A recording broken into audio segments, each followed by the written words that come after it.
Hello दोस्तों, नमस्कार। SM किसी चैनल में मैं आप सभी लोगों का दिल से बहुत बहुत स्वागत करता हूँ। यस दोस्तों, कल से वापस मार्केट स्टार्ट यहाँ पे होने जा रहा है। बहुत सारी कंपनियां फोकस में यहाँ पे रहेंगी, बहुत सारे अपडेट्स भी कवर करना यहाँ पे बाकी है। तो चलिए स्टार्ट करते हैं। जैसे कि आपको पता है, फ्राइडे के दिन इन्फोसिस ने धुआंधार परफॉर्मेंस दिखाया था।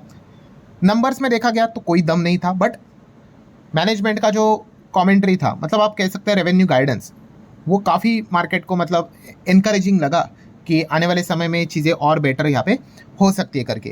हाँ, जब मैंने इसको लेकर भी वीडियो बनाया था, आप सभी लोगों ने देखा ही होगा। जैसे मैंने आपको बताया था कि नंबर में कोई खास दम नहीं है, बट कमेंट्री क्या कर सकती है, मैनेजमेंट का बयान, फोरकास्टिंग गेम चेंज कर सकती है।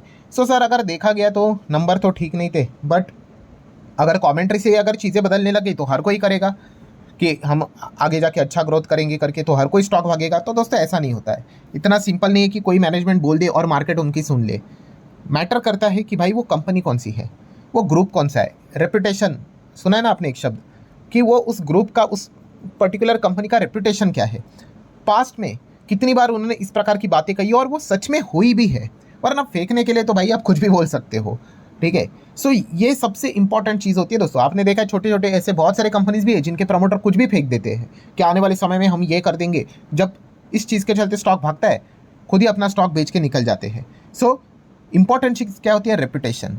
सो ये पॉइंट आपको पता है यहाँ पे होना चाहिए। यस, आपने देखा होगा बहुत सारे कंपनीज बड़े बड़े दावे करती है हम आने वाले समय में ये करेगा, बट स्टॉक उतना भागता नहीं है। बट कुछ कंपनीज में ये चीज़ें देखने को मिल जाती है, टाटा ग्रुप में ये चीज़ें देखने को मिल जाती है, इन्फोसिस जैसी कंपनी में देखने को मिल जाती है कि मैनेजमेंट जो बयान देता है, मार्केट उसके ऊपर थोड़ा ट्रस्ट करता है, ठीक है। अब वो सच होगा झूठ होगा वो बात की बात है।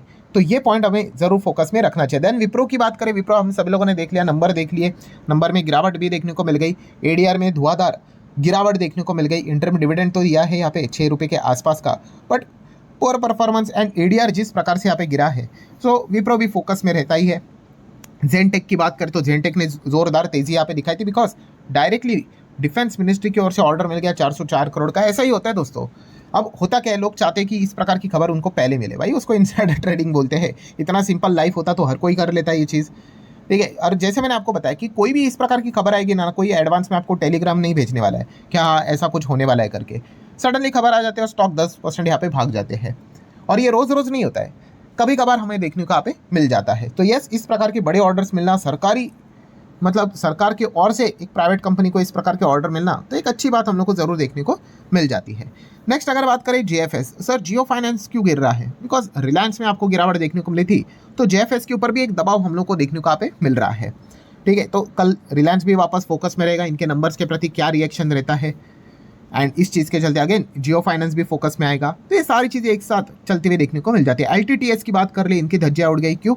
ऊपर की अगर बात कर ले, टॉप लाइन की बात कर ले, तो बहुत बेटर परफॉर्मेंस यहाँ पे था, बट आईटी कंपनीज आपको पता ही है, सेम चीज़ें हम लोग को देखने को मिले। एंड फाइनल जो फिगर अब देखने को मिल रहा है, 320 करोड़ का प्रॉफिट घट के 303 हो गया, 329 का प्रॉफिट 303 हुआ, ईपीएस 31 से घट के 28 हो गया। तो इसी चीज़ के चलते एलटीटीएस भी ज़बरदस्त पिटा था फ्राइडे के दिन। तो यही चीज़ अभी देखना है कि क्या ये पिटाई कल भी जारी रहेगी या फिर कुछ रिकवरी आएगी। देन टैरिफ की अगर बात कर ले, भाई ट्रम्प टैरिफ क्या ही कहे, बार बार कितनी सारी अपडेट्स आती है। अभी देखा गया तो एक अलग चैनल खोलना पड़ेगा ट्रम्प टैरिफ को लेकर, ठीक है। इतने ज़्यादा टैरिफ टैरिफ टैरिफ यहाँ पे चीज़ें देखने को यहाँ पे मिल रही है। एनीवेज, ट्रम्प टैरिफ की अगर बात करें दोस्तों, तो जो लोग पूछ रहे हैं सर सुप्रीम कोर्ट की सुनवाई का क्या हुआ, बस तारीख के ऊपर तारीख मिल रही है, मिलेंगे भाई 20 जनवरी को। देख लेते हैं 20 जनवरी को यहाँ पे क्या होता है, ट्रम्प टैरिफ से रिलेटेड सुप्रीम कोर्ट में अनाउंसमेंट, क्या एक और नई तारीख मिलती है या फिर कोई एक्चुअल में फैसला निकल कर आएगा। एंड फैसला क्या सिर्फ इतना ही आएगा कि नहीं भाई ये इलीगल था करके, या फिर रिफंड का भी ऑर्डर आएगा। चांसेस यही बोला जा रहा है कि ट्रम्प के खिलाफ ऑर्डर आएगा और रिफंड का भी ऑर्डर यहाँ पे आ सकता है। लेट्स सी होता है कि नहीं। वैसे तो देखा गया तो कब से ये चीज़ें अगली तारीख देखने को यहाँ पे मिल रही है। लास्ट टाइम फ्राइडे को था, फ्राइडे के दिन उसके नेक्स्ट दिन के बाद 14 की डेट आई थी, 14 के बाद अभी 20 की डेट यहाँ पे आ चुकी है। सो बस यही प्रे करेंगे कोई और डेट ना मिल जाए, ठीक है। जितना ज़्यादा ये लंबा खींचेगा आपको पता ही है, हमें काफ़ी नुकसान यहाँ पे होता है, बिकॉज वो 50% मीटर चलते ही जा रहा है, ठीक है। उसमें 25 वो पेनाल्टी वाला है, रशिया वाला, बट चलो 25% का मीटर तो चल रहा है। तो लेट्स सी एग्जैक्टली यहाँ पे क्या होता है। और ट्रम्प ने क्या किया है, टैरिफ के चलते बहुत सारे देशों के साथ पंगे लिए। अभी आपने देखा ही होगा जो वीडियो, किस प्रकार की चीज़ें यहाँ पे चल रही है। लेट्स सी एग्जैक्टली यहाँ पे क्या होता है। मतलब ट्रम्प के लिए तो भाई टैरिफ मतलब सबसे बड़ी बंदूक है। अगर वो बंदूक ही यहाँ पे सुप्रीम कोर्ट ने छीन ली तो अब नेक्स्ट ट्रम्प करेंगे क्या, ये भी देखना एक इंटरेस्टिंग पार्ट है। चलो फाइन, आगे बढ़ लेते हैं दोस्तों। यस बैंक की अगर बात करेंगे दोस्तों तो प्रॉफिट धुआंधार देखने को ही मिलेगा। क्यों?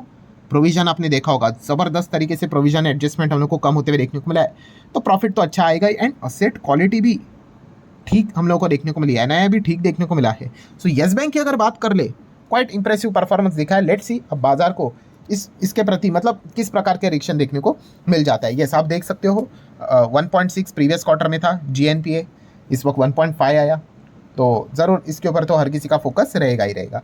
देन अगर बात करें एंजल वन ने भी ज़बरदस्त परफॉर्मेंस दिखाया था, इसके पीछे के मल्टीपल रीजन है। पहले तो कंपनी के नंबर अफलातून नंबर 1200 की कमाई थी 1300 के रेंज में आ गई। एंड प्रॉफिट की बात कर ले 212 से 269, सो कमाल का परफॉर्मेंस यहाँ पे एंजल वन ने दिखा दिया। और ऊपर से कॉर्पोरेट एक्शन आपको पता ही है जो चीज़, अच्छा 23 रुपये का डिविडेंड भी दिया और 1:10 का स्टॉक स्प्लिट भी अनाउंस किया। मतलब आप बोल सकते हो कि एक के बदले 10 शेयर होते हुए देखने को मिलेंगे। बट इसका अर्थ ये नहीं भाई कि सिर्फ मल्टीप्लिकेशन होगा, डिवाइड भी होगा। डिवाइड क्या होता है? शेयर प्राइस होता है, और मल्टीप्लिकेशन आपके क्वांटिटीज़ कितने आपके पास शेयर है उसमें देखने को मिल जाते हैं। नेट इम्पैक्ट सेम ही रहता है, तो ये चीज़ भी आपको पता होनी चाहिए। और जैसे ही 1:10 का स्टॉक स्प्लिट मतलब 10 का फेस वैल्यू 1 होगा, तो आप कह सकते हैं तो इनके लाइफ का आखिरी स्प्लिट आपको देखने को यहाँ पे मिल रहा है। हाँ वो चाहे तो सब डिवीजन करके वापस फेस वैल्यू को बढ़ा सकते। काफ़ी लोग पूछते भी है सर जिनका फेस वैल्यू 1 है तो क्या स्प्लिट नहीं हो सकता? नहीं हो सकता है। अगर करना है तो आपको बेवकूफ़ी वाली चीज़ें करनी पड़ेगी। क्या मतलब स्प्लिट में क्या होता है? फेस वैल्यू आपका 10 का क्या होता है? 5 होता है, 2 होता है, 1 होता है, उसको स्प्लिट बोलते हैं। सो एक चीज़ होती है सब डिवीजन करके, ठीक है, तो ये यही चीज़ देखने को मिल जाती है। सो कंसल्टेशन जो चीज़ होती है उससे क्या होता है? यस वो जो फेस वैल्यू रहता है वो हमें वापस बढ़ते हुए देखने को मिल जाता है। बट अगर आपका शेयर का प्राइस अगर मल्टीप्लाई होगा फिर आपके क्वांटिटीज नंबर डिवाइड होते हुए देखने को मिल जाएंगे। ये प्रैक्टिकली मतलब आपको बड़े कंपनीज में देखने को नहीं मिलेगा जहाँ पे धांधलीबाजी चलती है ना, ऐसे कुछ आपको BSE के ऊपर बहुत सारे छोटे मोटे कंपनीज देखने को मिलेंगे 50-60 जिनका मार्केट कैप रहता है, ठीक है, वहाँ पे इस प्रकार की गड़बड़ी यहाँ पे चलती रहती है। एनीवेज नेक्स्ट अगर बात करेंगे दोस्तों तो लोधा बिल्डर्स, आपको पता है फ्राइडे के दिन इलेक्शन के जो रिजल्ट्स थे इस चीज़ का चलते लोधा बिल्डर्स में एक डिसेंट 1% का नेट तेजी देखने को मिला था। नेटवेब टेक्नोलॉजी की बात करेंगे, इन्होंने क्वार्टर के नंबर दिखा दिए 304, ये इसके पहले के नंबर थे, इस वक्त तो 805 एकदम आसमान ही छूते हुए देखने को आप मिल चुका है। ठीक है, बहुत सारे एडजस्टमेंट भी रहते हैं बट काफ़ी जंप बड़ी देखने को आप मिल रही है। अगर आपका टॉप लाइन ही इतना बढ़ता है तो बॉटम लाइन तो कहाँ से कहाँ चला जाएगा। आप देख सकते हैं 30 के रेंज वाला 73, 5 के आसपास चलने वाला EPS सीधा 12-13 के रेंज में आते हुए देखने को यहाँ पे मिला है। सो नेटवेब भी फोकस में रहने वाली कंपनी रहेगी। नेक्स्ट बात करेंगे यस, जो एक बड़ी खबर जो काफ़ी लोग यहाँ पे पूछ भी रहे कमेंट सेक्शन में, सर इंडिया ने क्या अमेरिका के ऊपर 30% रिटेलिएटरी टैरिफ यहाँ पे लगा दिया है?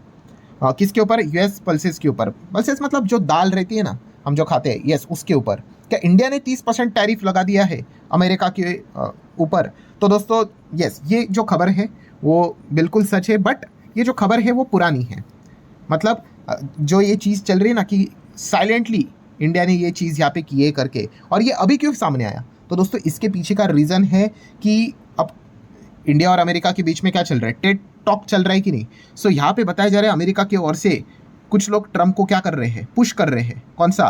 कि ये जो इंडिया ने पल्सेस के ऊपर या फिर आप कह सकते हैं पल्स के ऊपर मतलब दालों के ऊपर जो टैरिफ यहाँ पे लगाया है उसको हटाया जाए। अभी देखा गया अमेरिका इतना तो कुछ एग्रेसिवली इंडिया में तो सामान एक्सपोर्ट यहाँ पे करता है नहीं दाल के हिसाब से, बट फिर भी वहाँ से जो पुश चल रहा है, जैसी खबर सामने आई तो हर किसी ने देख लिया कि ये किस टैरिफ की बात करे। तब पता चला कि इंडिया ने यहाँ पे मतलब हमने यहाँ पे अभी तो क्या चल रहा है, जनवरी चल रहा है। अब पिछला साल मतलब ऐसा बहुत टाइम नहीं हुआ है, अक्टूबर नवंबर की ही बात है, मतलब 2-3 महीने पहले की बात है। इंडिया ने अनाउंस किया था 30 अक्टूबर से ही, और 1 नवंबर से इम्प्लीमेंट भी कर दिया क्या कि 30% टैरिफ लगेगा येलो जो दाल रहती है ना उसके ऊपर, कि अगर वो आएगी अमेरिका से इंडिया में तो उसके ऊपर 30% एक्स्ट्रा टैक्स यहाँ पे देना पड़ेगा। वैसे देखा गया तो बहुत ही कम कारोबार यहाँ पे होता है। बट यस, ये जो चीज़ें थी काफ़ी साइलेंटली हम लोग को देखने को यहाँ पे मिली थी। कोई इसका बहुत बड़ा शोर शराबा देखने को नहीं मिला था बिकॉज इतना कोई बड़ा इम्पैक्ट था ही नहीं। बट यस, इस चीज़ के चलते, इस चर्चे के चलते कि US लॉ मेकर्स यहाँ पे ट्रम्प को पुश कर रहे हैं कि भाई आप ट्रेड टॉक में इस पॉइंट को भी सामने रखो। ये जो 30% का टैरिफ डाला है ना इन्होंने हमारे ऊपर अक्टूबर नवंबर में, उसको भी हटाए करके। लेट्स सी अब ऐसा होता है कि नहीं होता है। ये कोई नई बात नहीं है, पुरानी बात है, बट अभी वो हम लोग को लिमलाइट में आते हुए देखने को मिली है। नेक्स्ट अगर बात करें तो कल के दिन बहुत सारे कंपनी के नंबर है। आरती सर्फ आप देख सकते हो, ठीक है, ऊपर से हम थोड़ा सा ओवरव्यू कर लेते हैं। देन उसी के बंसल वायर आप चाहो तो देख सकते हो। देन भेल नो डाउट भाई पढ़ना ही है इसको। देन C8 लिमिटेड आप देख सकते हो। देन उसी के साथ साथ हटसन चाहो तो देख सकते हैं, हेवल्स, हिंदुस्तान जिंक तो भाई सिल्वर वाली कंपनी है तो फोकस में रहेगी ही रहेगी। IRFC, ओहो बड़ी बड़ी कंपनीज के नंबर है कल के दिन, आप चेक कर सकते हो।